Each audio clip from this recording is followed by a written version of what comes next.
Good morning, students.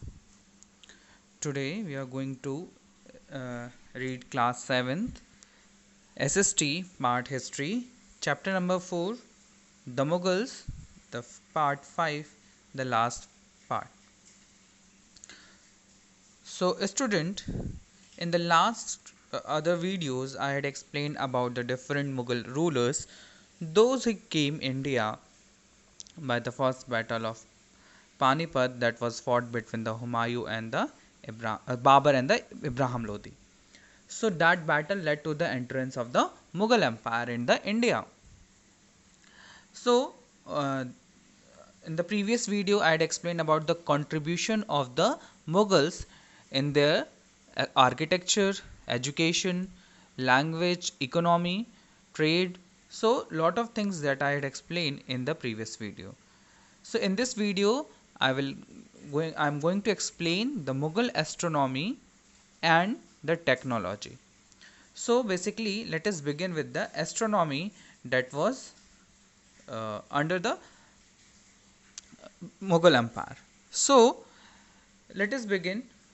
So in the 16th and 17th century, that was the time period where it was saw as a synthesis between the Islamic astronomy and the Indian astronomy. So what does it means? Where the Islamic observational techniques and instrument were combined with the Hindu computational techniques. So whatever the Hindu techniques or the astronomy were used during the previous time, that technology was used by the Mughal Empire. And but that technology was the mixture of the Indian or the Hindu technology or the Muslim technology. So they had combined both of the technology in their astronomy, and they have created the different things. While there appears to have been little concern for the theoretical astronomy, Muslim and Hindu astronomers in India continued to make advances in observational astronomy and produced near 100 Ziz treatises. Ziz treatise is what? It's a book, it's a tabulate where the different invention which were done in the astronomical field, that was written in the different treaties. So that is the Ziz. So this Ziz provided the sufficient amount of information regarding the astronomical work in the Mughal Empire. So those astronomical works were the influence of Indian, means Hindu astronomy, and the Muslim astronomy. So both were influenced or combined with each other. So this there is a picture you can see, that is a picture of 11 CD. 11 CD, it is an observatory that was built by the Humayun himself, because Humayun was very learned person. He used to learn the different books and different literature about the the astronomical and other facts, geographical facts. So he was so keen to know about many new things. So Humayun built his own personal observatory near Delhi, that was the Gyara city that you have seen the picture, while Jahangir and Shahjahan, both of his grand and great grandson, they were also intended to build the observatory but unable to do so because already they have built a different monuments during their reign that I had taught in the previous video.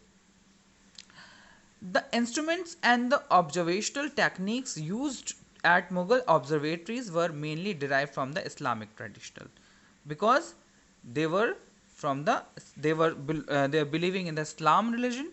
That's why whatever the traditional techniques were using, it was the Islamic tradition, but it was a mixture of Hindu tradition as well, because the impact that the Hindu tradition is having on the astronomical knowledge of the Islam, that also led to the contribution of the observational technique during the Mughal observatories.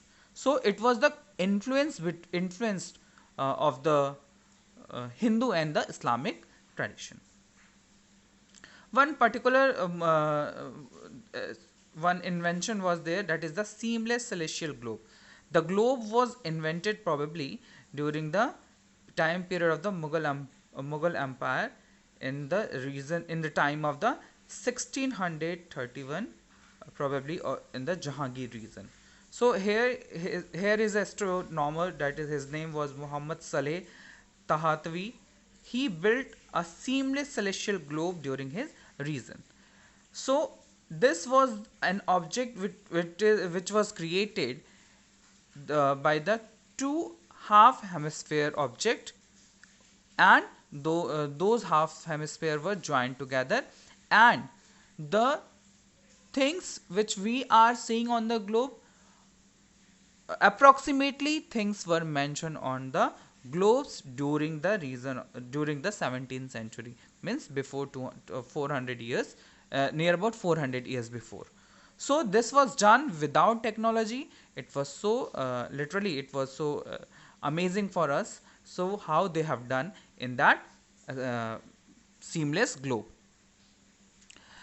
The next thing is that we have to read about the Mughal technology. So Mughal technology is just connected with the development of the war artilleries. So whatever the weapons they had used in the warfare, that is the result of Mughal technology that was improved or introduced during that time.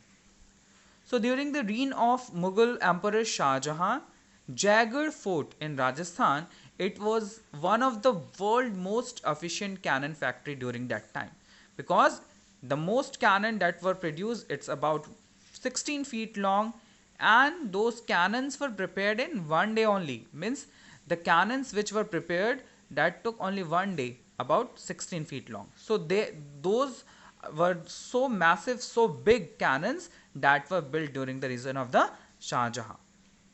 So why they built the cannons?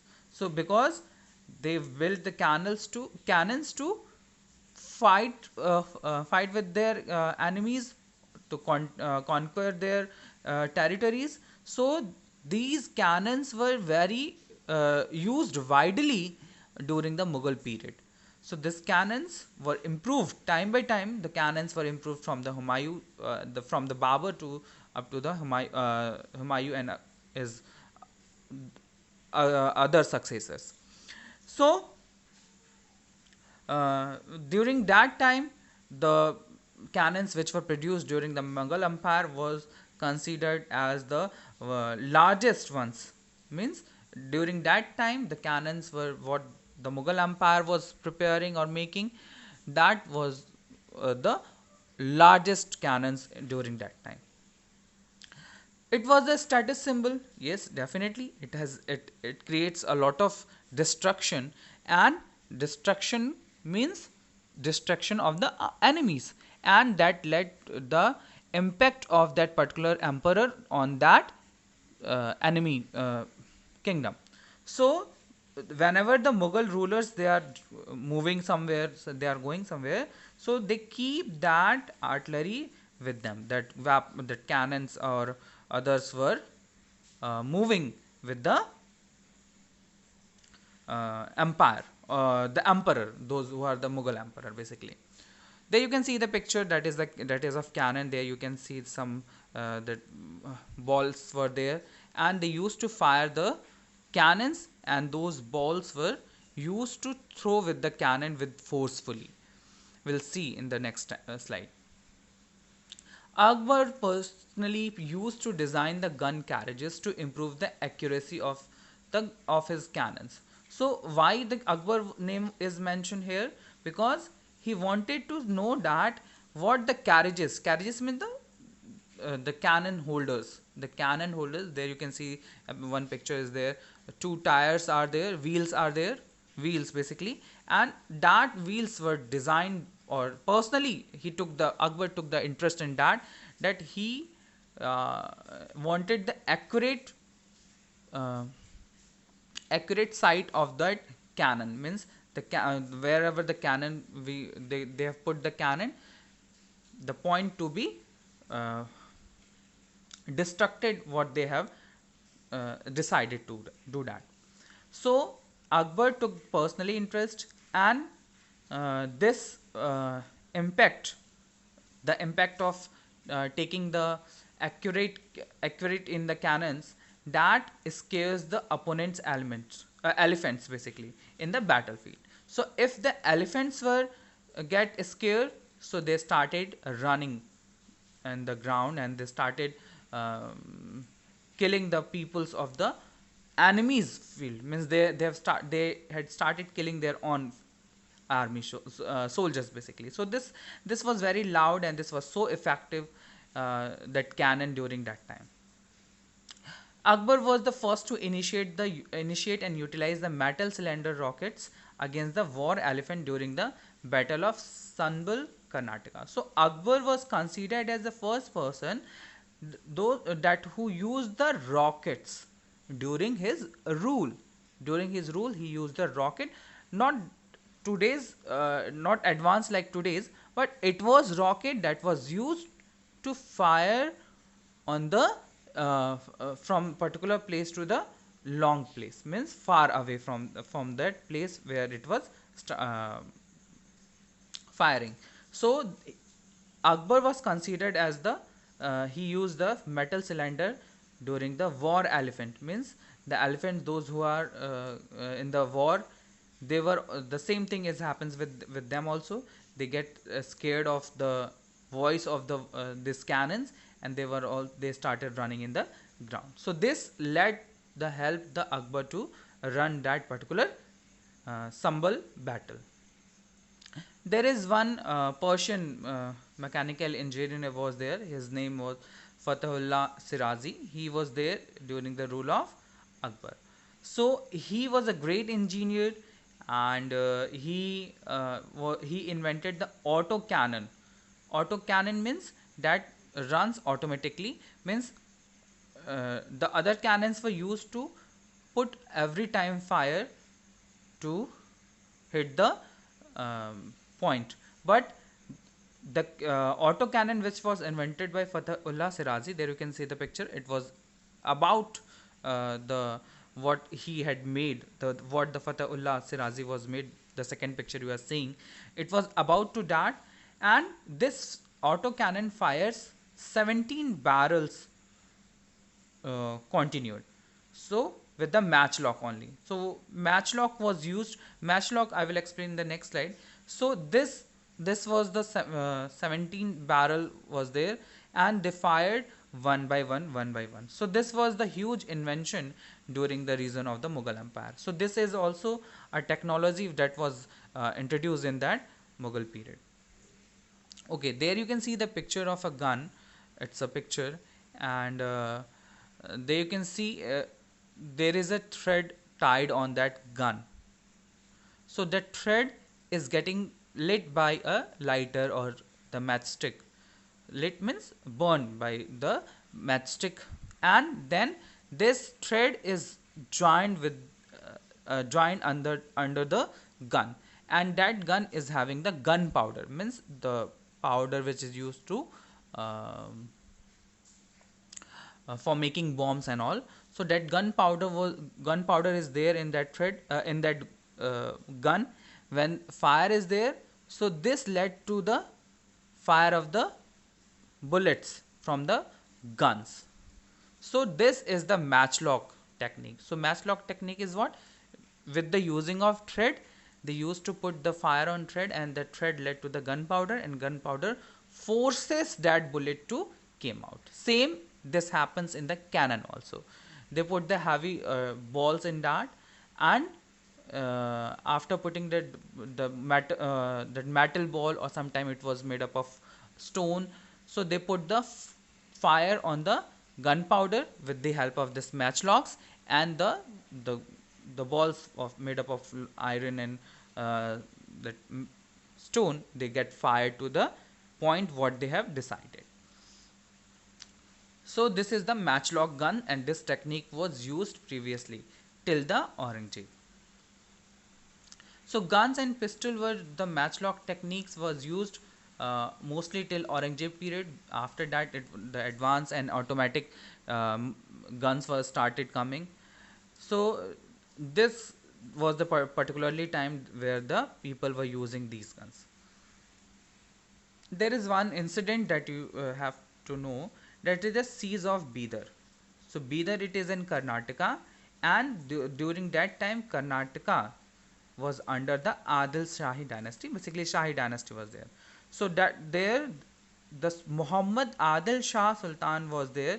He was the ruler of the Bijapur, and Bidar was the part of the uh, Muhammad Adil Shah of the Bijapur. So Bidar was the part of Bijapur basically.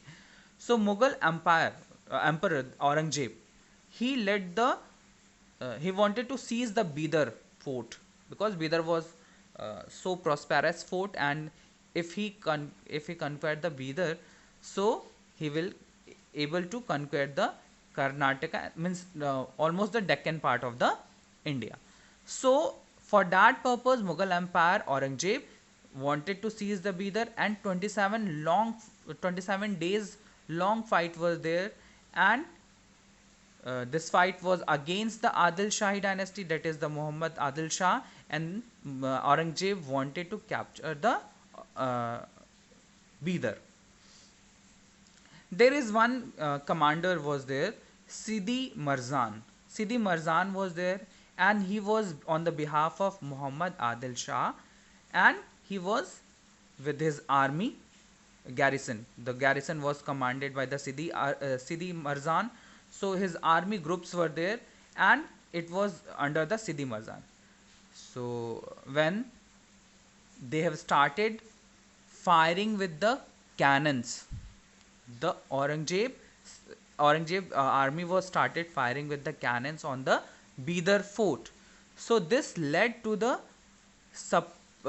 surrender of the Sidi Marzan, and Sidi Marzan was get wounded by the by that fight, and after some time Sidi Marzan what died. Though the Sidi Marzan was so brave fighter, and he fought very bravely against the Mughal Empire for protecting the Fort Bidar. Uh, I had explained that the rockets, metallic cylindrical rockets was earlier it was started by the Akbar, but it was developed by the Masorians. So Masorians is who? The uh, Hyder Ali and the Tipu Sultan. So they are the ruler of the Mysore.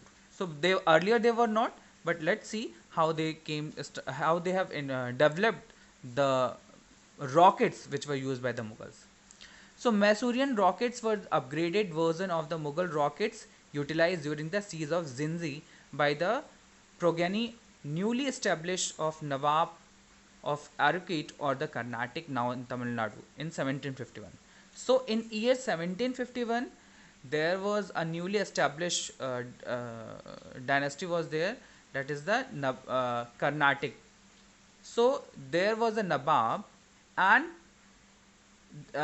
he had a Zinzi fort. So Zinzi fort was captured by Masorians. Uh, how they have captured? With the help of upgraded version of the Mughal rocket. They had captured with the help of upgraded version of Mughal rocket. They have used to seize the Zinzi fort, which was under the Nawab of Arcot or the Carnatic. So by whom it was seized? By Masorians. So during that time Masorian was under uh, the Nawab of the that particular time, the Nizams. Basically it was under the Nizams during that time. So they had used to fight against and thus seize the Zinzi fort. Here you can see the Hyder Ali. Hyder Ali, his father was Fateh Muhammad, and he was the constable of Budikote, and it was the fort of Ash, that is in Karnataka, basically. And his father was commanded of corps consisting of 50 rocketmen. So Hyder Ali's father was working as a commander, and in his group 50 rocketsmen were there. So why it is mentioned? Because 50 rocketsmen were working and making the rockets uh, for the Nizams. So Nawab, basically they were making the rockets for the Nawab during that time. So Hyder Ali father was working over there, and from there only Hyder Ali learned the technique to improve the rockets. So Hyder Ali realized that importance of rockets and introduced the advanced version of the metal cylindrical rocket. So Hyder Ali, this give the help to the Hyder Ali, and he advanced the version of the metallic cylindrical rocket that was he used. Tipu Sultan used that rocket on the behalf of the Anglo-Mysore War. Means that the fight which was by the Tipu Sultan and the East India Company. During that time, they have used the rockets, that is metal cylindrical rocket. There you can see the picture of rocket that was used at those time during the Tipu Sultan and Hyder Ali. So they were so advanced, they were so they have had the so much technique to develop these things. Nowadays it's not that similar to the rocket that we are using, but it was. So this rocket can cover up the area about 1.5 to 2 kilometers after shooting with this. So this was so advanced development or the discovery during that time. Now this topic is over, then we have to understand that the decline of the Mughal Empire, how the decline came, what was the reason behind the decline of the Mughal Empire. So in the previous video I had explained that the last great Mughal ruler was the Aurangzeb. So Aurangzeb was there, and after him there were no Mughal ruler was left to took the care of Mughal Empire, and this gives the chance to other invader to invade the Mughal Empire, as well as this gives the chance to British East India Company to capture the Indian subcontinent. Let's see. After the death of the Aurangzeb, faces exercises from known as the later Mughal, and they were unable to hold the empire together. So the next ruler, those who came after the uh, Aurangzeb, they were so weak and they were unable to hold the empire. His death was followed by the war of succession among his sons. So Aurangzeb had many sons, and they started fighting with each other to get the seat or the throne. So Bahadur Shah, uh, vic- uh, victorious, he took the seat, and he get the throne on 1717 after the death of the Aurangzeb. During that time, many provinces which were established in the empire, they were started breaking up. They get started making themselves independent from the Mughal Empire. So this led to the decline of the Mughal Empire. So the those who are the people, those the nobles, those who were get the land were allotted to them, they started establishing the independent kingdom what they have get from the Mughal emperors. During the reign of Muhammad Shah from 1719 to 48, the empire was beginning to break and process hastened the dynastic warfare and fractional rivalries, and Iranian conqueror Nadir Shah's brief but disruptive invasion of the northern India in 1739. So after the death of Aurangzeb, this gave the chance to the foreign invaders, the Iranian conqueror Nadir Shah, to invade the India. So he invaded in 1739, and his invasion led to the his give the chance to the other rulers to attack on the Mughal Empire. though it was so in the previously the Mughal Empire was so its strength was so on the large scale, but after the death of Aurangzeb, the whole strength of the Mughal Empire is weakening.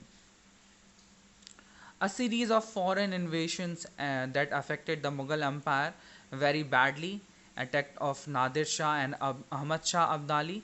Those attacks were uh, led to the consequences, and the empire get weak day by day.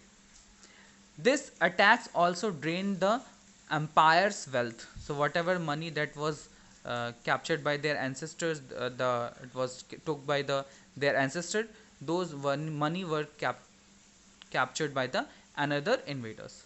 This ruined the trade and industry as well, and military power. This also destroyed the military power, because if they do not get the money from the trade and revenue, they do not have the wealth, so how they will maintain the military? So because of that, the military is also getting destroyed. After the death of Muhammad Shah 1748, the Maratha overran all of the northern India. So this was the time where, after the death of Muhammad Shah, Marathas were started capturing those areas till the Britishers.